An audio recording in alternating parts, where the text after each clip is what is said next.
महाराष्ट्र प्रदेश राष्ट्रवादी काँग्रेस पक्षातर्फे लढा महाराष्ट्राच्या स्वाभिमानाचा या बॅनरखाली स्वराज्याच्या रयतेचे राज्य निर्माण करण्यासाठी दिनांक 9 ऑगस्ट रोजी महाराष्ट्राचे आराध्य दैवत छत्रपती शिवाजी महाराज यांच्या आशीर्वादाने पावनभूमी शिवनेरी किल्ला जुन्नर जिल्हा पुणे येथून प्रदेश अध्यक्ष जयंत पाटील, संसदरत्न खासदार सुप्रियाताई सुळे, संसदरत्न खासदार डॉक्टर अमोल कोल्हे, माजी गृहमंत्री तथा आमदार अनिल देशमुख, आमदार राजेश टोपे, आमदार रोहित पवार यांच्या नेतृत्वात निघालेली शिवस्वराज्य यात्रा संपूर्ण महाराष्ट्रभर प्रवास करणार आहे। सामाजिक न्यायासाठी महाराष्ट्राची अस्मिता व स्वाभिमानासाठी निघालेली शिवस्वराज्य यात्रा 35 विधानसभा मतदारसंघांचा टप्पा गाठत 2500 किलोमीटरचा प्रवास करीत तिरोडा गोरेगाव मतदारसंघात 10 सप्टेंबर रोजी दुपारी 12 वाजता प्रवेश करणार आहे। या यात्रेच्या स्वागताची जय्यत तयारी युवा नेते रविकांत बोपचे यांच्या नेतृत्वात राष्ट्रवादी काँग्रेस शरदचंद्र पवार तिरोडा गोरेगाव विधानसभाच्या वतीने करण्यात येईल। या यात्रेचा भव्य दिव्य कार्यक्रम ड्रीम गार्डन लॉन तिरोडा येथे संपन्न होणार असल्याची माहिती पत्रकार परिषदेतून प्रसार माध्यमांना दिली। शिवस्वराज्य प्रस्थापित करण्यासाठी तिरोडा गोरेगाव विधानसभा क्षेत्रातील स्वाभिमानी शिलेदारांनी या भव्य दिव्य शिवस्वराज्य यात्रेत सहभागी व्हावं असं आवाहन पत्रकार परिषदेच्या माध्यमातून युवा नेते रविकांत बोपचे, राष्ट्रवादी काँग्रेस शरदचंद्र पवार पक्ष तिरोडा गोरेगाव विधानसभा यांनी केलं। मला याआधी असं वाटायचं की जनतेत काम करून काही फायदा नाही आहे, हे पक्षाच्या नावावर लोक मतं देतात म्हणून। पण मागच्या काही कालखंडामध्ये मागची निवडणूक आपण बघितली तर 2014च्या निवडणुकीमध्ये गोंदियामध्ये सध्याचे जे विद्यमान आमदार विनोद अग्रवाल निवडणूक लढले होते आणि निवडणुकीमध्ये पराभूत झाल्याच्या नंतर त्यांनी 5 वर्ष जनतेत घालवले आणि त्याचा फायदा असा झाला की मागच्या 2019च्या निवडणुकीमध्ये राष्ट्रीय पार्टीचे सिम्बॉल वगळता लोकांनी नवीन सिम्बॉल चाबीला लोकांनी मतदान दिलं आणि हे उदाहरण ठरलं। आणि मला म्हणून असं वाटतं की मी मागच्या निवडणूक लढलो 19ला, मी निवडणुकीमध्ये पराभूत झालो। जनरली निवडणुकीमध्ये पराभूत झाल्यानंतर लोक 1 महिने लोकांना दिसत नाही, आपापल्या कामाला लागतात। मग निवडणुका जेव्हा येणार असतात त्याच्या 6 महिना पहिले और सबको मालूम इसमें थोड़ा सा इसलिए गड़बड़ी इसलिए हो गया। आगे हम लोगों की इलेक्शन भी है, हम पत्रकार फिर से लेने वाले सभी हमारे पत्रकार बंधुओं से बैठने वाले हैं। इसमें क्या होगा कि यात्रा का मुझे भी अपेक्षा ऐसी थी कि कम से कम प्रोग्राम 10 दिन पहले आता, तो उस तरह से मैं करता। ये प्रोग्राम ही हमारा कल आया एक्चुअली। कल आने के कारण हमारी बहुत हड़बड़ी हो गई थी। कल आनंद पानंद में मालूम पड़ा तो हमने पहले बैठक ले ली। इतने कम टाइम में हमने कहा त्यौहार भी है, अगर अभी प्रेस नहीं लेंगे तो 10 तारीख के लिए मैसेज कैसा नहीं पहुंच पाएगा, इसलिए हमने सोचा कि आप लोगों का इसलिए भी हम लोग बहुत ये करते हैं। चतुर्थी शुरू करना चाहिए था लेकिन आप चुप गए वहाँ से। हाँ गणेश जी से करना था, गणेश जी की शुभकामना देते हुए चलो बात सही हो गया। और गणेश जी को वो प्रतिनिधि बोलते सबका नंबर है, जब भी आपका कार्यक्रम। राष्ट्रवादी काँग्रेस पक्ष शरद पवार तर्फे आयोजित प्रेस कॉन्फरन्समध्ये आपल्या सगळ्यांचा मनापासून मी स्वागत करतो। आमच्या या प्रेस कॉन्फरन्समध्ये सर्वश्री राष्ट्रवादी काँग्रेसचे गोंदिया जिल्ह्याचे कार्याध्यक्ष राघवेंद्र बैसजी, तालुका अध्यक्ष हेमराजजी आंबोलेजी, विधानसभा अध्यक्ष ओमप्रकाश रानगलेजी, सर्वश्री शहर अध्यक्ष रवींद्र कुमार वंजारी, तालुका युवकचे अध्यक्ष रविकुमार कुर्वे, शहर महिलाचे अध्यक्ष तिरोडा तालुका ओबीसी आघाडी अध्यक्ष खेमराज पटले, तालुका अल्पसंख्याकचे अध्यक्ष जॉनी सय्यद, तालुका किसान आघाडीचे अध्यक्ष रामसिंगी बघेले, तिरोडा शहर अल्पसंख्याक अध्यक्ष अकबर शेख, तिरोडा तालुका सामाजिक न्याय विभागाचे अध्यक्ष युवराज शहारे, तालुका महिलाच्या कार्याध्यक्षा छायाताई टेकाम या उपस्थित आहेत।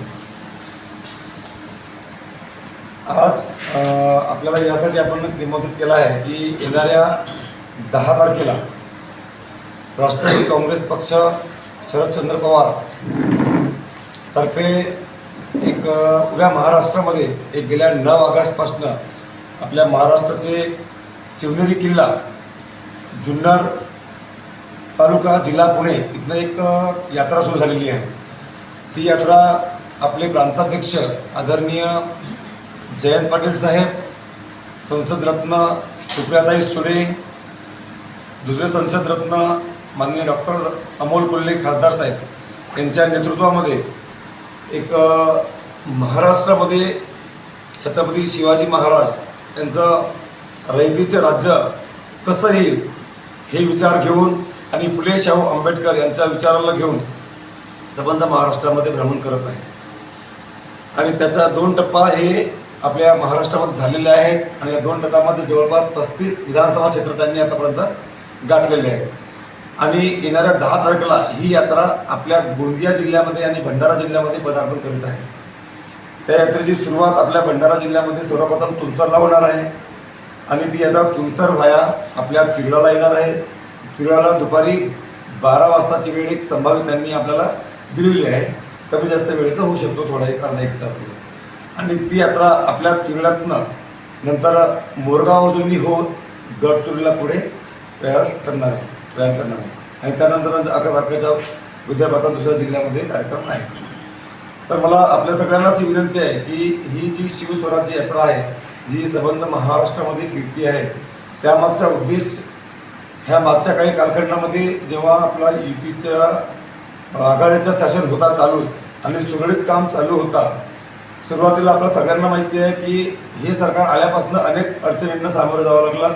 खरं तर सगळ्यात मोठी अडचणी या देशामध्ये आली होती ती होती कोविडची आणि एवढ्या डिफिकल्ट काळामध्ये सुद्धा आघाडी सरकारने एक चांगला काम करण्याचा प्रयत्न केला. आघाडीमध्ये आपले राष्ट्रीय काँग्रेस पक्ष असेल, राष्ट्रवादी काँग्रेस पक्ष असेल किंवा शिवसेना असेल, हे मिळून एक चांगलं काम महाराष्ट्रामध्ये कठीण काळामध्ये यांनी करण्याचा प्रयत्न केला आणि कठीण काळामध्ये जेव्हा हे काम करत होते तेव्हा कुठल्याही प्रकारची अडचण आली नाही.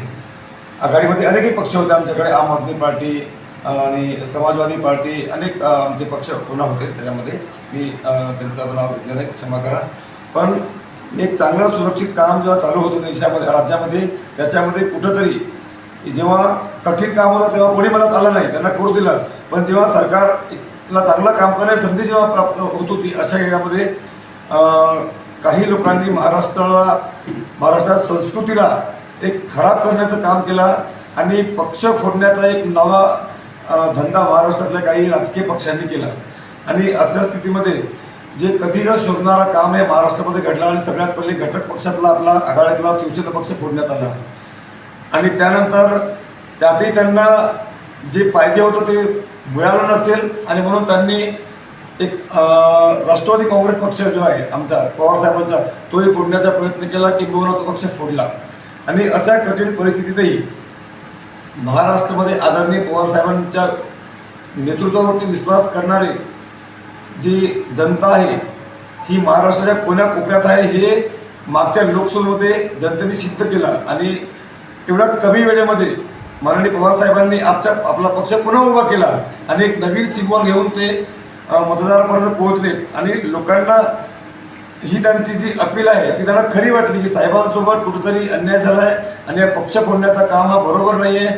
कारण की जे लोक पक्ष फोडत आहेत त्या पक्षामध्ये अनेक असे नेते चांगले होते ज्यांनी 60 वर्ष या देशामध्ये विरोधी पक्षात राहून काम केलं, पण कधी पक्ष फोडण्याचं काम काँग्रेसने त्या काळामध्ये कधीच केलं नाही किंवा त्यांनी केलं नाही आणि म्हणून हे त्या पक्षाला न सोडणारं कृत्य आता हे लोक करून राहिले आहे. खरं तर जनतेचा कौल जेव्हा विरोधी पक्षामध्ये राहण्याचा मिळतो तेव्हा त्याला विरोधी पक्षामध्ये राहून या जनतेची चांगली सेवा आपण करू शकतो, पण तसं न करता पक्ष फोडण्याचं काम झालं आणि ह्या मागल्या कालखंडामध्ये लोकसभेमध्ये लोकांनी त्यांनी केलेला हा काम हा चुकीचा आहे, हा तर्कसंगत नाही आहे, जनतेशी केलेला हा घात आहे हे सिद्ध केलं आणि महाविकास आघाडीला एक चे जे उमेदवार होते लोकसभेमध्ये हे चांगल्या मतांनी निवडून आले आणि आमच्या राष्ट्रवादी काँग्रेस पक्षाचे जे आदरणीय शरदचंद्र पवारसाहेबांचा जो पक्ष आहे आमचा, या पक्षाचे 10 पैकी 8 खासदार निवडून आले.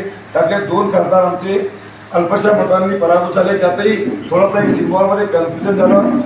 तुतारी हा सिम्बॉल आणि पिपाणी एक असली, त्या पिपाणीमध्ये कन्फ्युजन झालं आणि त्यामुळे 2 खासदार आमचे पराभूत झाले.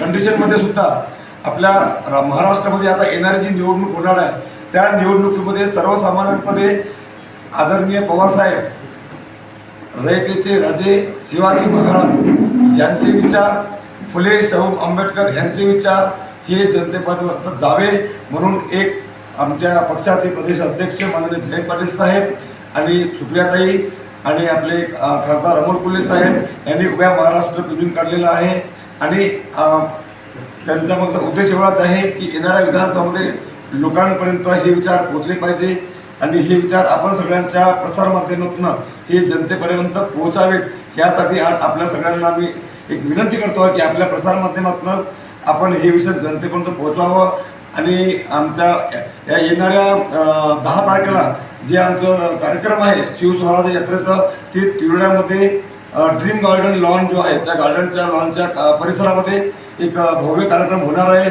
त्या कार्यक्रमामध्ये आम्हीही जनतेला अपील करतो आहे आपल्या वर्तमानपत्राच्या माध्यमातून आपण आमच्या तिवडा विधानसभेच्या किंबहुना गोंदिया जिल्ह्यातल्या सगळ्या जनतेला भंडारा जिल्ह्याच्या जनतेला जिथपर्यंत आपला प्रसारमाध्यमाचा प्रसार आहे होऊ शकता कारण की आपण लोकशाहीमध्ये आपण चौथा स्तंभ आहे. आपली भूमिका ही महत्त्वाची असते.